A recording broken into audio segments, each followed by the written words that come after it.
Guys আসসালামু আলাইকুম, welcome to my YouTube channel. তো গাইস আমি এখন আছি বাসায়।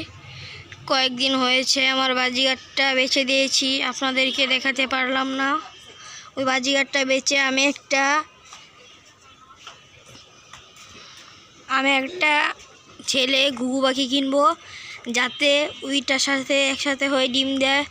আর গাইস মাশাআল্লাহ আমার ঘুঘু পাখিটা আরেকটা ডিম দিয়েছে আজকে 9 তারিখ 2024, 5 মাস। আপনারা দোয়া করবেন, মাত্র 2-3 সপ্তাহ পর আমার ঘুঘুটা ডিম দিয়ে দিয়েছে।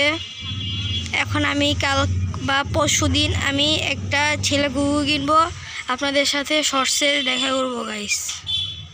আর একটা ছেলে ঘুঘু কিনে আপনাদেরকে ভিডিও করে দেখাবো। ঘুঘু পাখিটা এই যে দেখতেই পাচ্ছেন, ডিমে তা দিচ্ছে না, কারণ এটা জোড়া লাগবে, তার জন্য ডিমটা মনে আর হবে না, নষ্ট হয়ে যাবে। আপনারা দেখতেই পাচ্ছেন ডিমটা মনে নষ্ট হয়ে যাবে গাইস।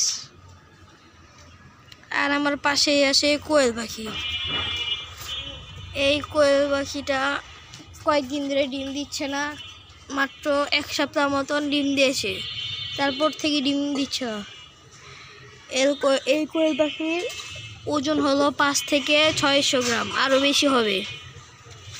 আর আমার ঘুঘু পাখিটার জন্য দোয়া করবেন, যাতে আমি একটা ছেলে এনে যাতে জোড়া দিতে পারি। আর গাইস আমি জীবনের প্রথমবার ঘুঘু পাখি পালছি, তার জন্য একটু বেশি এক্সাইটেড। আপনারা দোয়া করবেন, কমেন্টে বেশি বেশি জানিয়ে দেবেন গাইস। আর আমার বাজিগারটা বেচে দিলাম মেলা দিয়ে হাটে। আপনারা কমেন্টে বেশি বেশি করে বলে দিবেন, আমি যাতে এই ঘুঘু পাখির 2টা ডিম বাচ্চা করতে পারি গাইস। আমার ভিডিওটা এই পর্যন্ত, আশা করি সবার ভালো লেগেছে।